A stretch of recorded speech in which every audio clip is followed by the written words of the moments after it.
Hi ನಮಸ್ಕಾರ ಸ್ನೇಹಿತರೆ, ನನ್ನ ಮತ್ತೊಂದು ಹೊಸ ವಿಡಿಯೋಗೆ ಎಲ್ಲರಿಗೂ ಸ್ವಾಗತ. ನಾನು ತುಮಕೂರಿಂದ ಬೆಂಗಳೂರಿಗೆ ಬಂದು ಇವತ್ತಿಗೆ ಕರೆಕ್ಟಾಗಿ 8 ದಿವಸ ಆಗಿದೆ. ಅಂದರೆ ನಾನು ಪಿ ಜಿಗೆ ಬಂದು 8ನೇ ದಿನ ಇದು. ಅಂದರೆ 8 ದಿನದ ಹಿಂದೆ ನಾನು ಇನ್ನು ಇಷ್ಟೊತ್ತಲ್ಲಿ ತುಮಕೂರಲ್ಲೇ ಇದ್ದೆ. ಇವತ್ತು ನೋಡಿದ್ರೆ ಪಿ ಜಿಲಿದ್ದೀನಿ. ಆಮೇಲಿಂದ ಇವತ್ತು ಚಾಲೆಂಜಿನ 8ನೇ ದಿನದಲ್ಲೂ ಕೂಡ ನಾನು ಝೊಮ್ಯಾಟೋನೇ ಮಾಡ್ತೀನಿ. ಅಂದರೆ ಆಲ್ಮೋಸ್ಟ್ ಆಲ್ ಒಂದು ವೀಕ್ ಫುಲ್ಲು ಝೊಮ್ಯಾಟೋನೇ ಮಾಡ್ದಂಗೆ ಆಗುತ್ತೆ. ಸೊ ಆವಾಗ ನಿಮ್ಗೊಂದು ಕ್ಲಾರಿಟಿನೂ ಸಿಗುತ್ತೆ. ಒಂದು ವೀಕಲ್ಲಿ ಝೊಮ್ಯಾಟೋದಲ್ಲಿ ಎಷ್ಟು ಅರ್ನಿಂಗ್ ಆಗುತ್ತೋ, 1 ವೀಕ್ ಅರ್ನಿಂಗ್ ಅಂತ ಅದನ್ನು ಕೂಡ ಮಾಡಿ ನಿಮಗೆ ತಿಳಿಸ್ತೀನಿ. ಸೊ 1 ವೀಕಲ್ಲಿ ಝೊಮ್ಯಾಟೋ ಮಾಡಿದ್ರೆ ಎಷ್ಟಾಗುತ್ತೆ, ವೀಕೆಂಡಲ್ಲಿ ವೀಕ್ ಡೇಸಲ್ಲಿ ಎಲ್ಲ ಮಿಕ್ಸ್ ಆಗಿಬಿಟ್ಟು ಹೇಗಿರುತ್ತೆ ಅನ್ನೋದು ನಿಮಗೆ ಗೊತ್ತಾಗುತ್ತೆ. ಅಂದರೆ ವೀಕೆಂಡಲ್ಲಿ ಝೊಮ್ಯಾಟೋ ಮಾಡೋಕ್ಕೆ ತುಂಬ ಚೆನ್ನಾಗಿತ್ತು. ಅಂದರೆ ಈ ವೀಕ್ ಡೇಸ್ಗಳಲ್ಲಿ ತುಂಬ ಕಷ್ಟ ಆಗ್ತಾಯಿದೆ. ಮಂಗಳವಾರ, ಬುಧವಾರ, ಗುರುವಾರ ಈ 3 ದಿನ ಸಖತ್ ಕಷ್ಟ ಆಗುತ್ತಂತೆ. ಅಂದರೆ ಮಾಮೂಲಿ ವರ್ಕಿಂಗ್ ಎಲ್ಲ ಅಷ್ಟೇ ಇರುತ್ತೆ, ಬಟ್ ಕಿಲೋಮೀಟರ್ ಡಿಸ್ಟೆನ್ಸ್ ಇರುತ್ತಲ್ಲ, ಆ ಡಿಸ್ಟೆನ್ಸ್ಗೆ ಅಮೌಂಟು ತುಂಬ ಕಮ್ಮಿ ಕೊಡ್ತಾನೆ. ಅಂದರೆ ಯಾವ ಲೆಕ್ಕದಲ್ಲಿ ಕೊಡ್ತಾನೆ ಅನ್ನೋದು ಝೊಮ್ಯಾಟೋದವನಿಗೆ ಗೊತ್ತು. ಒಂದು ಆರ್ಡರಿಗೆ ಒಂಥರ ಕೊಡ್ತಾನೆ. ಸೊ ಅದಂತೂ ಇನ್ನೂ ನಮಗೆ ಕ್ಲಾರಿಟಿ ಸಿಕ್ಕಿಲ್ಲ, ಎಷ್ಟು ರೂಪಾಯಿ ಕೊಡ್ತಾನೆ ಎಷ್ಟು ದಿನದಲ್ಲಿ ಅನ್ನೋದು ಗೊತ್ತಿಲ್ಲ. ಸೊ ಮಂಗಳವಾರ, ಬುಧವಾರ, ಗುರುವಾರ ಅಮೌಂಟು ಕಮ್ಮಿನೇ. ಇವತ್ತು ಹೋಗ್ತಾ ಇರೋದು ನಾನು ಗುರುವಾರ, ಅದರಿಂದಾಗಿ ಇವತ್ತು ಕೂಡ ಅಮೌಂಟ್ ಕಮ್ಮಿನೇ ಇರುತ್ತೆ. ಅಂದರೆ ಇನ್ಸೆಂಟಿವ್ ಎಷ್ಟಿದೆ ಅಂದರೆ 450 ರೂಪೀಸ್ ಇನ್ಸೆಂಟಿವ್ ಇದೆ. ಅಂದರೆ 1100 ಮಾಡಿದ್ರೆ ನಮಗೆ 450 ಸಿಗುತ್ತೆ. ಸೊ ಟೋಟಲ್ ಮಾಡಿದ್ರೆ ಎಷ್ಟು, 1550. ಟಾರ್ಗೆಟು ಒಂದು ಸ್ವಲ್ಪ ಜಾಸ್ತಿನಾರು ಆಗ್ಬೋದು, ನೋಡೋಣ. ಅಂದರೆ ಟಾರ್ಗೆಟ್ ಕಂಪ್ಲೀಟ್ ಮಾಡಲೇಬೇಕು. 10 ಗಂಟೆಯಿಂದ ನೈಟ್ 12 ಗಂಟೆವರೆಗೂ ಮಾಡ್ತೀನಿ. ಸೊ ಅಷ್ಟರೊಳಗಡೆ ಟಾರ್ಗೆಟ್ ಕಂಪ್ಲೀಟ್ ಆಗುತ್ತೆ ಅಂತ ಅನ್ನಿಸ್ತಾ ಇದೆ. ಅಂದರೆ ಪ್ರೀವಿಯಸ್ 2 ದಿನ ಕೂಡ ಟಾರ್ಗೆಟ್ ಕಂಪ್ಲೀಟ್ ಆಗಿತ್ತು. ಬಟ್ ಇವತ್ತು ಆರ್ಡರ್ ಹೇಗಿರುತ್ತೆ ಅನ್ನೋದ್ರ ಮೇಲೆ ಡಿಪೆಂಡ್ ಆಗುತ್ತೆ. ಅಂದರೆ ಆಲ್ಮೋಸ್ಟ್ ಅದು ಬೆಳಗ್ಗೆ ಇವತ್ತು ಆರ್ಡರ್ಗಳು ಇರೋಲ್ಲ ಗುರು, ಸಿಕ್ಕಾಪಟ್ಟೆ ಕಮ್ಮಿ ಇರುತ್ತೆ. ಸೊ ಹೋಗ್ತಾ ಹಂಗೆ ಪಿಕಪ್ ಆಗುತ್ತೆ. ನೈಟು 7 ಗಂಟೆಯಿಂದ 12 ಗಂಟೆವರೆಗೂ ಚೆನ್ನಾಗಿರುತ್ತೆ ಆರ್ಡರು. ಆವಾಗ ಸ್ವಲ್ಪ ಇಲ್ಲೇದು ಅಲ್ಲಿಗೆ ಮ್ಯಾನೇಜ್ ಆಗಿ ಹೇಗೋ ಆಗುತ್ತೆ. ನೋಡೋಣ, ಇವತ್ತು ಕೂಡ ಮಾಡಿಬಿಟ್ಟು ಎಷ್ಟಾಗುತ್ತೆ ಅರ್ನಿಂಗ್ ಅನ್ನೋದೆಲ್ಲ ನಾನು ನಿಮಗೆ ಅಪ್ಡೇಟ್ ಕೊಡ್ತೀನಿ. ಅಂದರೆ ನಾನು ಸ್ವಿಗ್ಗಿ ಮಂಗಳವಾರಕ್ಕೆ ಮಾಡೋಣ ಅಂದ್ಕೊಂಡಿದ್ದೀನಿ. ಅಂದರೆ ನ್ಯೂ ಇಯರ್ ಪಾರ್ಟಿದೆಲ್ಲ ಮುಗಿಸ್ಕೊಂಡು ಡೈರೆಕ್ಟಾಗಿ ಮಂಗಳವಾರದಿಂದ ಸ್ವಿಗ್ಗಿ ಮಾಡೋಕ್ಕೆ ಟ್ರೈ ಮಾಡೋಣ. ಸೊ ನಿಮಗೆ ಸ್ವಿಗ್ಗಿಲಿ ಒಂದು ಐಡಿಯಾ ಬರಬೇಕಲ್ಲ, ಅದಕ್ಕೋಸ್ಕರ. ಅಂದರೆ ಆರ್ಡರ್ ಅಂತೂ ತುಂಬ ಕಮ್ಮಿ ಇದೆ ಸ್ವಿಗ್ಗಿಲಿ. ಸೊ 20,000 ಕೊಡ್ತೀನಿ ಅಂತ ಇನ್ಸೆಂಟಿವು ಹೇಳಿದ್ದಾನೆ. ಅದರಿಂದಾಗಿ ಎಲ್ಲರೂ ಆಲ್ಮೋಸ್ಟ್ ಆ ಸ್ವಿಗ್ಗಿನೇ ಮಾಡ್ತಾಯಿದ್ದಾರೆ. ಈ ವೀಕಲ್ಲಿ ಇನ್ಸೆಂಟಿವ್ 20,000 ಇದೆ. ಅಂದರೆ 25ನೇ ತಾರೀಕಿಂದ 1ನೇ ತಾರೀಕುವರೆಗೂ ಅವ್ರಿಗೆ 8 ದಿವಸಕ್ಕೆ 20,000 ಇನ್ಸೆಂಟಿವ್ ಮಾಡಿದ್ದಾನೆ. ಅಂದರೆ ಅಷ್ಟು ಈಸಿ ಅಲ್ಲ, 255 ಆರ್ಡರ್ ಮಾಡಬೇಕು. ಸೊ ತುಂಬ ಕಷ್ಟಪಡ್ತಾಯಿದ್ದಾರೆ ಸ್ವಿಗ್ಗಿ ಹುಡುಗರಂತೂ. ಅಂದರೆ ಬೆಳಗ್ಗೆನೇ ಹೋಗಿ, ಅಂದರೆ 6 ಗಂಟೆಗೆ ಹೋಗಿ ನೈಟ್ 11:30 ತನಕ ಎಲ್ಲ ತುಂಬ ಜನ ಮಾಡ್ತಾಯಿದ್ದಾರೆ. ಅದರಿಂದಾಗಿ ತುಂಬ ಕಷ್ಟಪಡ್ತಾಯಿದ್ದಾರೆ. ಸೊ ಹೇಗೋ ಅವ್ರ ಟಾರ್ಗೆಟೆಲ್ಲ ಅಚೀವ್ ಆದರೆ ನಮಗೂ ಒಂದು ಖುಷಿನೇ. ಸೊ ಕಷ್ಟಪಡ್ತಾಯಿದ್ದಾರೆ, ಅವ್ರ ಕಷ್ಟಕ್ಕೊಂದು ಪ್ರತಿಫಲ ಸಿಗಲೇಬೇಕು. ಸೊ ಆಲ್ಮೋಸ್ಟ್ ಅಲ್ಲಿ ಸಿಗುತ್ತೆ. ಸೊ ಮಧ್ಯದಲ್ಲಿ ನಾವು ಸ್ವಿಗ್ಗಿಗೆ ಹೋಗೋದು ಬೇಡ. ಸೊ ನಮ್ಮಿಂದ ಆರ್ಡರ್ಗಳು ಡೈವರ್ಟ್ ಆದರೂ ಆಗ್ಬೋದು. ಈಗ ಒಂದು 30 ಆರ್ಡರ್ ಅಂದ್ರೂ, ಒಂದು ದಿನಕ್ಕೆ ನಾನು 30 ಆರ್ಡರ್ ಮಾಡ್ತೀನಿ ಅಂದ್ರೂ, ಸೊ ಆ 30 ಆರ್ಡರ್ ಅವ್ರು ಈಗ ವೀಕಲ್ಲಿ ಮಾಡ್ತಾಯಿದ್ದಾರಲ್ಲ, ಅವ್ರಿಗಾರು ಸಿಗಲಿ. ಸೊ ನಾವು ಹೋಗಿ ಹಾಳು ಮಾಡೋದು ಬೇಡ. ಸೊ ಝೊಮ್ಯಾಟೋ ಮಾಡ್ತಾಯಿರೋರು ಈ ವೀಕ್ ಪಾಪ ಝೊಮ್ಯಾಟೋನೇ ಮಾಡಿ ಸ್ವಿಗ್ಗಿಗೆ ಚೇಂಜ್ ಹಾಕೋಬೇಡ್ರಿ. ಮಧ್ಯದಲ್ಲಿ ನ್ಯೂ ಇಯರಲ್ಲಿ ಯಾವುದೇ ಗ್ಯಾಪಲ್ಲಿ ಏನೇ ಆಫರ್ ಬಂದರೂ ಮಧ್ಯದಲ್ಲಿ ಸ್ವಿಗ್ಗಿಗೆ ಚೇಂಜ್ ಹಾಕೋಬೇಡ್ರಿ. ಏನಕ್ಕೆ ಅಂದರೆ ಅವರು ವೀಕ್ಲಿ ಇನ್ಸೆಂಟಿವ್ ಮಾಡ್ತಾಯಿದ್ದಾರೆ ತುಂಬ ಜನ. ಸೊ ಅವ್ರು ಕಂಪ್ಲೀಟ್ ಮಾಡ್ಕೊಳ್ಳಿ. ಸೊ ನಾನು ನ್ಯೂ ಇಯರ್ ಆದಮೇಲಿಂದ ಮಾಡೋಣ ಅಂತ ಪ್ಲ್ಯಾನ್ ಮಾಡ್ಕೊಂಡಿದ್ದೀನಿ. ಸೊ ನ್ಯೂ ಇಯರ್ ಆದಮೇಲಿಂದ ನೋಡ್ತೀನಿ, ಸ್ವಿಗ್ಗಿ ಮಾಡಿ ನೋಡ್ತೀನಿ 1-2 ದಿನ 3 ದಿನ. ಸೊ ಯಾವ್ದು ಕಂಫರ್ಟಬಲ್ ಅನ್ನಿಸುತ್ತೆ ಅನ್ನೋದು ನಿಮಗೂ ಕೂಡ ವೀಡಿಯೋದಲ್ಲಿ ಗೊತ್ತಾಗುತ್ತೆ. ಸೊ ಇನ್ನೂ ಲಾಗಿನ್ ಹೋಗಿಲ್ಲ. ಅಂದರೆ 10 ಗಂಟೆಗೆ ಇರೋದು, ಈಗ ಟೈಮ್ ಬಂದು ಇನ್ನೂ 9:30 ಆಗಿದೆ. ಸೊ ಇನ್ನೊಂದು 1/4 ಗಂಟೆ ಬಿಟ್ಕೊಂಡು ಫೀಲ್ಡಿಗೆ ಹೋಗೋಣ. ಸೊ ಬನ್ನಿ, ಫೀಲ್ಡಲ್ಲಿ ಸಿಗ್ತೀನಿ. ನೋಡಿ, ಬ್ಯಾಗ್ ಕಟ್ಕೊಂಡಿದ್ದಾಯಿತು. ಅಂದರೆ ಬ್ಯಾಗ್ ಕಟ್ಕೊಂಡೀಗ ಫಸ್ಟ್ ಏನು ಮಾಡಬೇಕು ಅಂದರೆ, ಫಸ್ಟ್ ಹೋಗಿ ತಿಂಡಿ ಮಾಡಬೇಕು. ತಿಂಡಿ ಆದಮೇಲಿಂದ ಲಾಗಿನ್ ಕೊಡ್ತೀನಿ. ಏನಕ್ಕೆ ಅಂದರೆ ಮೊನ್ನೆ ಆದಂಗೆ ಆಗುತ್ತೆ. ಅದಕ್ಕೋಸ್ಕರ ಫಸ್ಟ್ ಹೋಗಿ ಈಗ ಟಿಫನ್ ಮಾಡೋಣ. ಟಿಫನ್ ಮಾಡಿಬಿಟ್ಟು ಆಮೇಲೆ ಡ್ಯೂಟಿ ಆನ್ ಮಾಡೋಣ. ಅಲ್ಲಿವರೆಗೂ ಆನ್ ಮಾಡೋದು ಬೇಡ. ಝೊಮ್ಯಾಟೋದಲ್ಲಿ ಫಸ್ಟು ನೀವು ಡ್ಯೂಟಿಗೆ ಹೋಗ್ತಿಂದ ಮುಂಚೆ ಏನು ಮಾಡಬೇಕು ಅಂದರೆ ತಿಂಡಿ ಮಾಡ್ಕೊಳ್ಬೇಕು. ಇಲ್ಲಾಂದರೆ ಆರ್ಡ್ರು ಎಲ್ಲೆಲ್ಲಿ ಬೇಕೋ ಅಲ್ಲಿಗೆ ಆಗ್ತಾನೆ, ತಿಂಡಿ ಮಾಡೋಕ್ಕೆ ಟೈಮ್ ಸಿಗೋಲ್ಲ. ನೋಡಿ, ಟಿಫನ್ ತೊಗೊಂಡಿದ್ದೀನಿ. ಇವತ್ತಿನ ಟಿಫನ್ ಬಂದು ಪಲಾವು. ಸೊ ಪಲಾವ್ ಮತ್ತು ವಡೆ ತೊಗೊಂಡಿದ್ದೀನಿ. ಸೊ ಫಸ್ಟು ಟಿಫನ್ ಮಾಡ್ಕೊಂಬಿಡೋಣ. ಅಂದರೆ ನೆನ್ನೆ ಆದಂಗೆ ಆಗ್ಬಾರ್ದಲ್ಲ. ಸೊ ಅದಕ್ಕೋಸ್ಕರ ಫಸ್ಟು ಟಿಫನ್ ಮಾಡ್ಕೊಂಡು ಆಮೇಲೆ ಡ್ಯೂಟಿ. ನೆನ್ನೆ ಅಲ್ಲ, ಮೊನ್ನೆ ಆಗಿದ್ದು. ನೀಟಾಗಿ ಟಿಫನ್ ಮಾಡೋಕ್ಕೆ ಆಗಿರಲಿಲ್ಲ, ಬ್ಯಾಕ್ ಟು ಬ್ಯಾಕ್ ಆರ್ಡರ್ ಆಗ್ತಾಯಿದ್ದ. ಅದಕ್ಕೋಸ್ಕರ ಟಿಫನ್ ಮಾಡ್ಬಿಟ್ಟು ಆಮೇಲೆ ಆನ್ಲೈನ್ಗೆ ಹೋಗೋಣ. ನೋಡಿ, ಟಿಫನ್ ಕಂಪ್ಲೀಟ್ ಆಯಿತು. ನಮ್ಮ ಐರಾವತ ಇಲ್ಲಿ ನಿಂತಿದ್ದಾನೆ. ನಮ್ಮ ಐರಾವತ ಸಿಕ್ಕಾಪಟ್ಟೆ ಫೇಮಸ್ ಆಗಿದ್ದಾನೆ ಗುರು. ಎಲ್ಲರೂ ಕಂಡುಹಿಡಿತಾರೆ. ಅಂದರೆ ನನ್ನನ್ನು ನೋಡಿ ಕಂಡುಹಿಡಿಯಲ್ಲ, ನನ್ನ ಬೈಕ್ ನೋಡೇ ಬಂದು ಮಾತಾಡಿಸ್ತಾರೆ. ನನಗಂತೂ ಸಖತ್ ಖುಷಿ ಆಗುತ್ತೆ. ಏನಿಲ್ಲ ಅಂದರೂ ಒಂದು 5-6 ಜನ ಮಾತಾಡಿಸಿದ್ದಾರೆ ಒಂದು 3 ದಿನದಲ್ಲಿ. ಸೊ ಹೋಗ್ತಿರೋರನ್ನ ಕೇಳ್ತಾರೆ, ಬ್ರೋ ಯಶವಂತ್ ಅಲ್ವಾ ಅಂತ. ಸೊ ನನ್ನನ್ನು ನೋಡಿ ಕಂಡುಹಿಡಿಯಲ್ಲ, ನನ್ನ ಬೈಕ್ ನೋಡಿ ಕಂಡುಹಿಡಿತಾರೆ. ಸೊ ನಮ್ಮ ಐರಾವತನ ನೋಡಿ ಕಂಡುಹಿಡಿತಾರೆ. ಇವಾಗ ಫೀಲ್ಡಿಗೆ ಹೋಗೋಣ ಬನ್ನಿ. ಅಂದರೆ ಲಾಗಿನ್ ಮಾಡಿದ್ದೀನಿ ಇವಾಗ. ಕರೆಕ್ಟಾಗಿ ಟೈಮ್ ಬಂದು 10 ಗಂಟೆ. ಇವಾಗ 10 ಗಂಟೆಯಿಂದ ಎಷ್ಟೊತ್ತಿಗೆ ಟಾರ್ಗೆಟ್ ಕಂಪ್ಲೀಟ್ ಆಗುತ್ತೆ ಅನ್ನೋ ನೋಡೋಣ. ಅಂದರೆ ಬೆಳಗ್ಗೆ ಹೊತ್ತು ಆರ್ಡರ್ ಇಷ್ಟಿರಲ್ಲ ಬ್ರೋ. ಸಂಜೆ 7 ಗಂಟೆಯಿಂದ ಮೇಲೇ ಆರ್ಡರ್ಗಳು. ಸೊ ಬೆಳಗ್ಗೆ ಹೊತ್ತು ಸುಮ್ಮನೆ ನಿಧಾನಕ್ಕೆ ಮಾಡ್ಕೊಂಡು ಹೋಗ್ಬೇಕು. ಸೊ ಆಮೇಲೆ ಹೆಂಗಿದ್ರು ಬ್ಯಾಕ್ ಟು ಬ್ಯಾಕ್ ಕೊಡ್ತಾ ಅಲ್ಲ, ಹೆಂಗೋ ಕವರ್ ಆಗುತ್ತೆ. ಬನ್ನಿ ಹೋಗೋಣ. ನಾನು ತಿಳ್ಕೊಂಡಿದ್ದು ಈ ಥರ ತಿಳ್ಕೊಂಡಿದ್ದೀನಿ. ಅಂದರೆ ಬೆಳಗ್ಗೆ ಹೊತ್ತೆಲ್ಲ ಆರಾಮಾಗಿ ಮಾಡಿ ನೈಟ್ ಸ್ವಲ್ಪ ಫಾಸ್ಟಾಗಿ ಮಾಡಿದ್ರೆ ಬೇಗ ಕಂಪ್ಲೀಟ್ ಆಗುತ್ತೆ. ನೋಡಿ ಡ್ಯೂಟಿ ಸ್ಟಾರ್ಟ್ ಮಾಡಿ ಆಲೇ 45 ನಿಮಿಷ ಆಯಿತು. ಬಟ್ 45 ನಿಮಿಷದಿಂದ ಒಂದು ಆರ್ಡರ್ ಕೂಡ ಬಂದಿಲ್ಲ. ಇಲ್ಲೇ ವೆಯ್ಟ್ ಮಾಡಿದ್ದೀನಿ. ಅಂದರೆ ಐ ಆರ್ಡರ್ ಏರಿಯಾ ಎಲ್ಲಿ ತೋರಿಸಿದಾನೋ ಅಲ್ಲಿಗೆ ಬಂದಿದ್ದೀನಿ. ಐ ಆರ್ಡರ್ ಏರಿಯಾ ಒಳಗಡೆನೇ ಇದ್ದೀನಿ. ಬಟ್ ಆರ್ಡರ್ ಅಂತ ಕೊಟ್ಟಿಲ್ಲ. ಇನ್ನು ಎಷ್ಟು ಗಂಟೆ ಕೊಡ್ತಾನೆ ಫಸ್ಟ್ನೇ ಆರ್ಡರ್ ಅನ್ನೋದು ನೋಡೋಣ. ನೋಡಿ 1 ಅವರ್ ವೆಯ್ಟ್ ಮಾಡಾದ್ಮೇಲೆ ಇವಾಗ ಒಂದು ಆರ್ಡರ್ ಕೊಟ್ಟಿದ್ದಾನೆ. ಪಿಕಪ್ ಬಂದು 2 ಕಿಲೋಮೀಟರ್ ಇದೆ, ಡ್ರಾಪ್ 5 ಕಿಲೋಮೀಟರ್ ಇದೆ. ಸೊ ಬನ್ನಿ ಇವಾಗ ಇದನ್ನು ಹೋಗಿ ಪಿಕಪ್ ಮಾಡ್ಕೊಂಡು ಯಾವ ರೆಸ್ಟೋರೆಂಟಲ್ಲಿ ಬಂದಿದೆ ಅಂತ ಕೂಡ ನಿಮಗೆ ಈಗ ತೋರಿಸ್ತೀನಿ. ಬನ್ನಿ ಪಿಕಪ್ ಹತ್ರ ಹೋಗೋಣ. ನೋಡಿ ಮೊದಲನೇ ಆರ್ಡರ್ ಪಿಕಪ್ ಮಾಡ್ಕೊಂಡು ಬಂದಿದ್ದೀನಿ.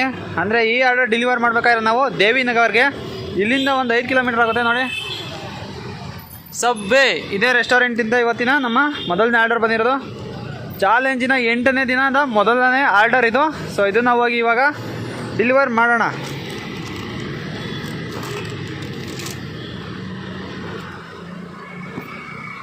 ಬನ್ನಿ ಹೋಗೋಣ. ಇಲ್ಲಿಂದ ಒಂದು 5 ಕಿಲೋಮೀಟರ್ ಇದೆ, ಹೋಗಿ ಡ್ರಾಪ್ ಮಾಡೋಣ. ನೋಡಿ ಮೊದಲನೇ ಡ್ರಾಪ್ ಹತ್ರ ಬಂದೆ. ಅಂದರೆ ಅಪಾರ್ಟ್ಮೆಂಟ್ ಇದು 3rd ಫ್ಲೋರಲ್ಲಿ ಇದೆ. ಸೊ ಅಪಾರ್ಟ್ಮೆಂಟಲ್ಲಿ ಹೋಗಿ ಡೆಲಿವರ್ ಮಾಡಬೇಕು. ನೋಡಿ ಮೊದಲನೇ ಡ್ರಾಪ್ ಕಂಪ್ಲೀಟ್ ಮಾಡ್ಕೊಂಬಂದೆ. ಅಂದರೆ ಮೊದಲನೇ ಡ್ರಾಪಿಗೆ ನಮಗೆ 52 ರೂಪಾಯಿ ಕೊಟ್ಟಿದ್ದಾನೆ. ಅಂದರೆ 6.5 ಕಿಲೋಮೀಟರ್ಸ್ ಬಂದೀನಿ. ಅಂದರೆ ಈ ಥರ 50 ರೂಪಾಯಿ ಆರ್ಡರ್ ಕೊಟ್ಟರೆ ಏನು ಬೇಜಾರಾಗಲ್ಲ ಗುರು, ಬೇಗ ಕಂಪ್ಲೀಟ್ ಆಗುತ್ತೆ. 20 ರೂಪಾಯಿ ಆರ್ಡ್ರ್ ಕೊಟ್ಟರೆ ಮಾತ್ರ ಬೇಜಾರಾಗೋದು. ಬನ್ನಿ ನೆಕ್ಸ್ಟ್ ಆರ್ಡರ್ ಯಾವಾಗ ಬರುತ್ತೆ ನೋಡೋಣ. ನೋಡಿ ಇನ್ನೊಂದು ಪೇರು ಹೊಸ ಗ್ಲೌಸ್ ತೊಗೊಂಬಂದಿದ್ದೀನಿ. ಬೇಗ ಗಲೀಜಾಗೋಗುತ್ತೆ ಗುರು. ಅಂದರೆ ಒಂದು ದಿನವೂ ಇರೋಲ್ಲ, ಬೇಗ ಅಂದರೆ ಸಿಕ್ಕಾಪಟ್ಟೆ ಬೇಗ ಗಲೀಜಾಗುತ್ತೆ. ನೋಡಿ ಕೈಯೆಲ್ಲ ಆಲ್ರೆಡಿ ನೋಡಿ ಒಂದೇ ಆರ್ಡರಿಗೆ ಯಾವ ಥರ ಬ್ಲ್ಯಾಕ್ ಆಗ್ತಾಯಿದೆ ಅಂತ. ಇಲ್ಲೆಲ್ಲ ಬ್ಲ್ಯಾಕ್ ಆಗ್ತಾಯಿದೆ ನೋಡಿ. ಅಂದರೆ ಯಾಕಪ್ಪ ಇಲ್ಲಿ ಟಚ್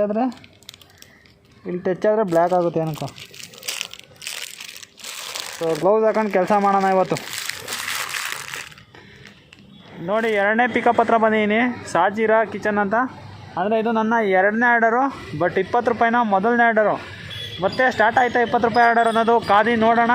ಬರೀ 20 ರೂಪಾಯಿ ಆರ್ಡರೇ ಕೊಡ್ತಾನ ಇಲ್ಲ ಚೇಂಜ್ ಮಾಡ್ತಾನೆ ಅಂತ ನೋಡೋಣ. ಅಂದರೆ ಫಸ್ಟ್ ಏನಾದ್ರು ಒಂದು 20 ರೂಪಾಯಿ ಆರ್ಡ್ರ್ ಬಂತು ಅಂದರೆ ಅದನ್ನೇ ಕಂಟಿನ್ಯೂ ಮಾಡ್ಬಿಡ್ತಾನೆ ಗುರು.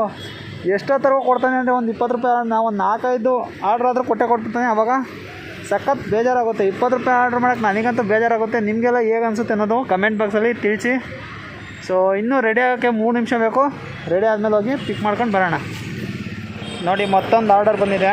ಸೊ ಇದು 60 ರೂಪಾಯಿ ಆರ್ಡರು ಮಲ್ಲೇಶ್ವರಮಿಗೆ ಬಂದಿದೆ. ಸೊ ಪಿಕ್ ಮಾಡಿದ್ದೀನಿ. ಇದನ್ನು ತೊಗೊಂಡೋಗಿ ಡೆಲಿವರ್ ಮಾಡೋಣ.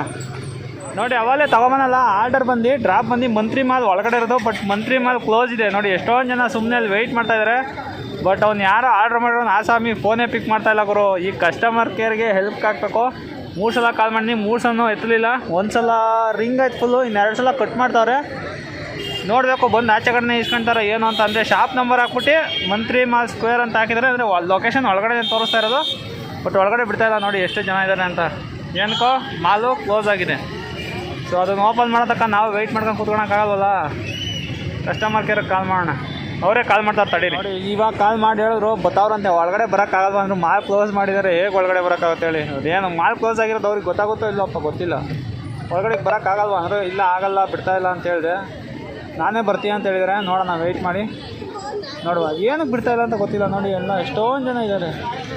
ಆಗ ಲೈನ್ ಬೇರೆ ಮಾಡ್ತಾರೆ. ಏನಕ್ಕೆ ಇವಾಗ ಒಳಗೆ ಬಿಡ್ತಾರಾ?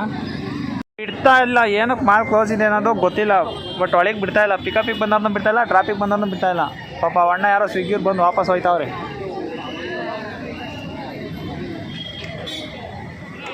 ಏನಕ್ಕೆ ಬಿಡ್ತಾಯಿಲ್ಲ, ಏನಕ್ಕೆ ಕ್ಲೋಸ್ ಆಗಿದೆ ಅಂತ ರೀಸನ್ ಗೊತ್ತಾಗ್ತಾಯಿಲ್ಲ. ಹಂಗೆ ಒಂದು ಸೆಕ್ಯೂರಿಟಿ ಕೇಳಿದೆ. ನೋಡಿ ಹೆಂಗೋ ಡ್ರಾಪ್ ಕಂಪ್ಲೀಟ್ ಆಯಿತು. ಫಸ್ಟ್ ಇಲ್ಲಿಂದ ಜಾಗ ಖಾಲಿ ಮಾಡಬೇಕು. ತಿರ್ಗಾ ಇದ್ರ ಒಳಗಡೆ ಏನೋ ಆರ್ಡ್ರ್ ಹಾಕೋರು ತಿರ್ಗಾ ರೋಸ್ ಆಗ್ತದೆ. ಅದಕ್ಕೋಸ್ಕರ ಮೊದಲು ಈ ಲೊಕೇಶನ್ಗಿಂತ ದೂರ ಹೋಗಬೇಕು. ಈ ಲೊಕೇಶನ್ಗಿಂತ ದೂರ ಹೋದರೆ ಮಾಲ್ ಒಳಗಡೆ ಆರ್ಡ್ರ್ ಬರೋಲ್ಲ. ಬೇಗ ಹೊಲ್ಡಾನ.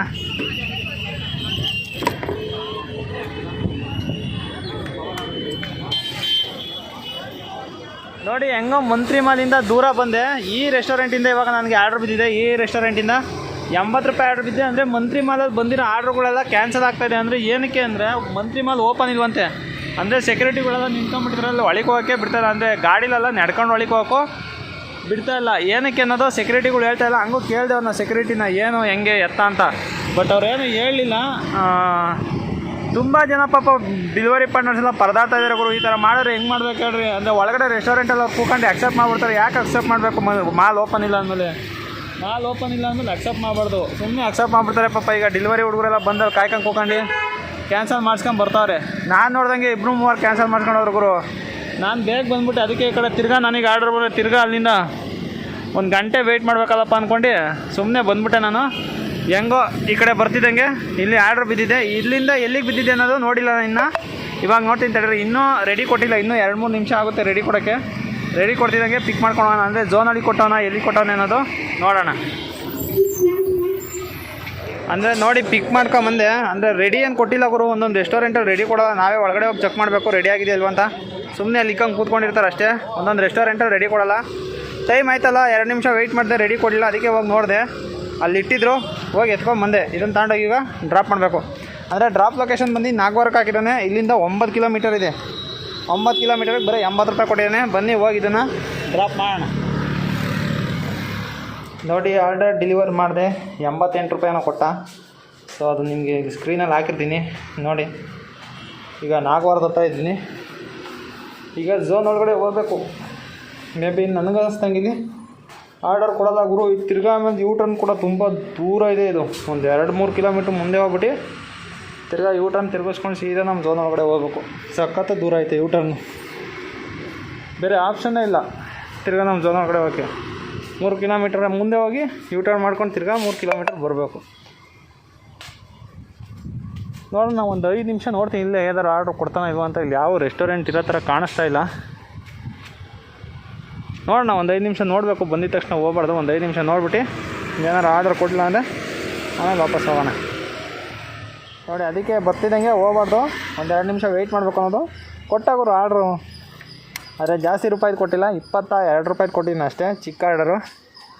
ಅದನ್ನು ಡೆಲಿವರ್ ಮಾಡಿ ಆಮೇಲೆ ತಿರ್ಗಾ ಯಾವ್ದಾರು ಐ ಆರ್ಡರ್ ಏರಿಯಾಗೆ ಹಾಕ್ತಾನೆ ನೋಡಬೇಕು. ಆ ಕಡೆಯಿಂದ ಐ ಆರ್ಡರ್ ಏರಿಯಾಗೆ ಹಾಕೋರೆ ತಿರ್ಗಾ ಆ ಕಡೆಯಿಂದ ಏನಾದ್ರು ಝೋನ್ ಒಳಗಡೆ ಆರ್ಡರ್ ಸಿಗುತ್ತೆ ನೋಡಬೇಕು.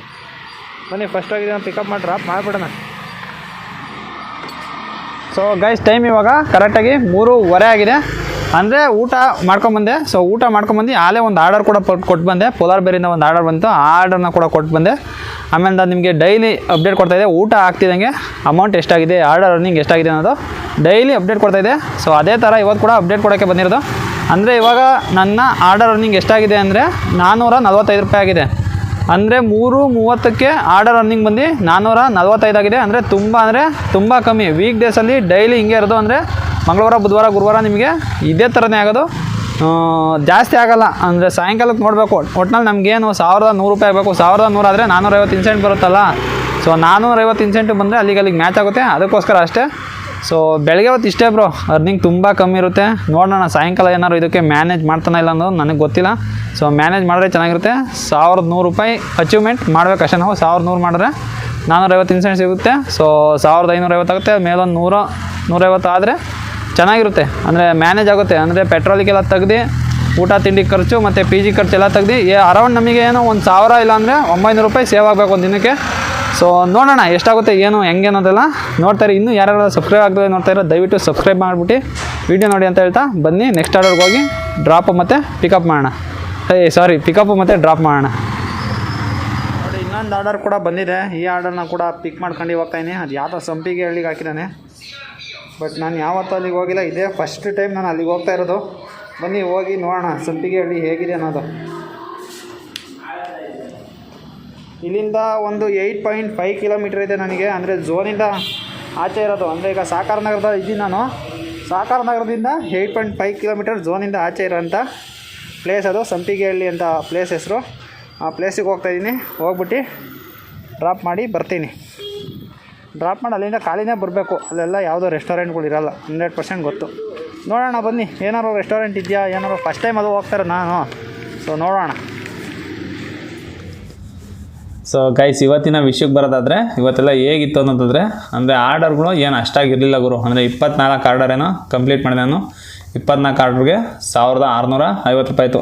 ಅಂದರೆ ಸಖತ್ ಬೇಜಾರಾಗುತ್ತೆ ವೀಕ್ ಡೇಸಲ್ಲಿ ಡ್ಯೂಟಿ ಮಾಡೋಕ್ಕೆ. ಏನಕ್ಕೆ ಅಂದರೆ ಆರ್ಡರ್ ಬರಲ್ವಲ್ಲ. ಸೊ ಬೆಳಗ್ಗೆ ಹೊತ್ತಂತೂ ಆರ್ಡರ್ ಕೇಳೋಂಗಿಲ್ಲ. ಎಲ್ಲೋ ಒಂದು 1 ಅವರಿಗೊಂದು, ಹಾಫ್ ಆನ್ ಅವರಿಗೊಂದು. ಅದ್ರ ಜೊತೆ 20 ರೂಪಾಯಿ ಆರ್ಡ್ರುಗಳು.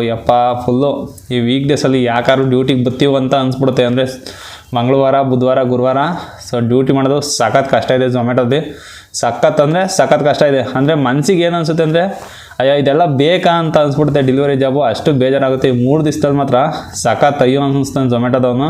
ಏನಕ್ಕೆ ಈ ಕಡೆ ಅಮೌಂಟ್ ಕಮ್ಮಿ, ಆರ್ಡರ್ಗಳು ಕೊಟ್ಟರೆ ಅಮೌಂಟ್ ಕಮ್ಮಿ ಕೊಡ್ತಾನೆ, ಅಮೌಂಟ್ ಏನಾದ್ರು ಡೀಸೆಂಟಾಗಿ ಕೊಟ್ಟರೆ ಆರ್ಡರ್ಗಳೇ ಇರೋಲ್ಲ. ಸೊ ನನ್ನೆಲ್ಲ ಆರ್ಡರ್ಗಳೇ ಇರಲಿಲ್ಲ, ಎಲ್ಲೋ ಒಂದೊಂದು 1 ಅವರಿಗೊಂದು 1.5 ಅವರಿಗೊಂದು ಆ ಥರ ಆರ್ಡರ್ಗಳೆಲ್ಲ ಕೊಟ್ಟು ಬಂದೆ. ಅಂದರೆ ತಿರ್ಗಾ ಎಷ್ಟು ಮಾಡಿದೆ ಅಂದರೆ 1100 ರೂಪಾಯಿ ಕಂಪ್ಲೀಟ್ ಮಾಡಿದೆ. 450 ರೂಪಾಯಿ ಇನ್ಸೆಂಟಿವ್ ಬಂತು, ಅದ್ರ ಜೊತೆ ಒಂದು 50 ರೂಪಾಯಿ ಜಾಸ್ತಿ ಆಗಿದೆ, ಆಮೇಲೆ ಒಂದು 50 ಟಿಪ್ ಬಂದಿರ್ಬೋದು. ಸೊ ಎಲ್ಲ ಟೋಟಲಾಗಿ ಸೇರಿ 1650 ರೂಪಾಯಿ ನೆನ್ನೆ ಅರ್ನಿಂಗ್ ಆಯಿತು. ಅಂದರೆ ಲಾಗಿನ್ ಅವರು ಏನು ಜಾಸ್ತಿ ಮಾಡಿಲ್ಲ, 10 ಗಂಟೆಗೆ ಹೋದೆ, 11 ಗಂಟೆಗೆ ಆಫ್ ಮಾಡ್ಕೊಂಡು ಮನೆಗೆ ಬಂದ್ಬಿಟ್ಟೆ. ಅಂದರೆ 11 ಗಂಟೆಗೆ ಅಲ್ಲಿ ನನಗೆ ಫುಲ್ಲು ಸ್ಟ್ರೈನ್ ಆದಂಗೆ ಆಗೋಯ್ತು. ಅಂದರೆ ವೆಯ್ಟ್ ಮಾಡಿ ಒಂಥರ ಮನ್ಸಿಗೆ ಬೇಜಾರಾಯಿತು. ಇನ್ನು 11ರಿಂದ 12 ತನಕ ಮಾಡ್ಬೋದಾಗಿತ್ತು. ತಾಂಡಗಲ್ಲಿ ಜಾಲಳಿಗೆ ಆಗ್ತಾ ಅಯ್ಯೋ ತಿರ್ಗಾ ಆ ಕಡೆಯಿಂದ ವಾಪಸ್ ಬಂದು ತಿರ್ಗಾ ಇಲ್ಲಿ ಕಾಯ್ಕೊಂಡು ಯಾವನಪ್ಪ ಮಾಡ್ತಾನೆ ಅಂತ ಊಟ ಬೇರೆ ಮಾಡಿರಲಿಲ್ಲ.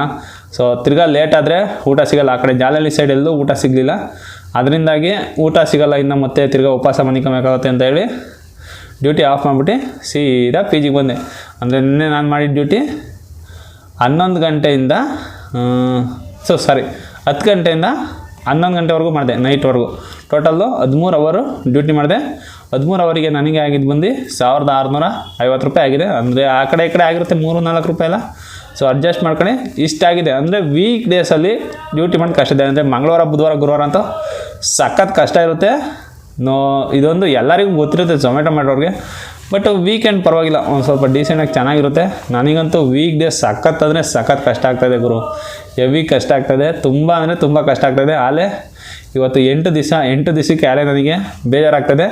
ಸೊ ದೂರದಿಂದ ಊರಿಗಿಂತ ಇಲ್ಲಿ ಬೆಂಗಳೂರಿಗೆ ಡ್ಯೂಟಿ ಮಾಡೋಕ್ಕೆ ಬರೋದೆಲ್ಲ ಆಲ್ಮೋಸ್ಟ್ ಅಲ್ಲಿ ಹಿಂಗೆ ಆಗುತ್ತೆ. ಸೊ ಜೊತೆಗೆ ಊರು ಬೇರೆ ಮಿಸ್ ಮಾಡ್ಕೊತಾ ಇರ್ತಾರಲ್ಲ, 8 ದಿವಸಕ್ಕೇ ಊರಿಗೆ ಹೊರಟೋಗೋಣ ಅನ್ನೋ ಸಿಚುವೇಶನ್ ಥರ ಬಂದಿರುತ್ತೆ. ಸೊ ಮನಸ್ಥಿತಿ ಆ ಥರ ಬಂದಿರುತ್ತೆ. ಬಟ್ ಏನು ಮಾಡೋಕ್ಕಲ್ಲ, ನಾನು ನಿಮಗೆ ಚಾಲೆಂಜ್ ಕಂಪ್ಲೀಟ್ ಮಾಡಬೇಕಲ್ಲ. ಸೊ ಚಾಲೆಂಜ್ ಕಂಪ್ಲೀಟ್ ಮಾಡೇ ನಾನು ಹೋಗೋದು. ಸೊ ಇಷ್ಟೇ ಗೈಸ್ ಇವತ್ತಿನ ವೀಡಿಯೋ. ಹೊಸ್ದಾಗೆ ನಾನು ಆಮೇಲಿಂದ ಪೆಟ್ರೋಲಿಗೆ ಎಷ್ಟಾಗಿದೆ ಅಂದರೆ 400 ರೂಪೀಸ್ ಆಯ್ತು ಅಷ್ಟೇ. ಪೆಟ್ರೋಲಿಗೆ 160 ಕಿಲೋಮೀಟ್ರ್ ರನ್ ಆಗಿದೆ ಗಾಡಿ. ಸೊ 160 ಕಿಲೋಮೀಟ್ರಿಗೆ 40 ಮೈಲೇಜ್ ಕೊಡೋದ್ರಿಂದ ನಂದು ಪೆಟ್ರೋಲಿಗೆ 400 ರೂಪಾಯಿ ಆಯಿತು. ನಿಮ್ದು ಮೈಲೇಜ್ ಜಾಸ್ತಿ ಕೊಡೋ ಬೈಕ್ಗಳಾದರೆ ಸ್ವಲ್ಪ ಪೆಟ್ರೋಲಿಂದ ಅಮೌಂಟ್ ಉಳಿಯುತ್ತೆ. ಒಂದು 100 ರೂಪೀಸ್ ಆದರೂ ಉಳಿಯುತ್ತೆ. 100 ರೂಪೀಸ್ ಅಂದರೆ ಎಷ್ಟು 3000 ಆಯಿತು ಗುರು ತಿಂಗಳಿಗೆ. ಸೊ ಡಿಫ್ರೆನ್ಸ್ ಜಾಸ್ತಿ ಇರುತ್ತೆ, ಮೈಲೇಜ್ ಜಾಸ್ತಿ ಕೊಟ್ಟಷ್ಟು ನಿಮಗೆ ಅಮೌಂಟ್ ಜಾಸ್ತಿ ಬರುತ್ತೆ.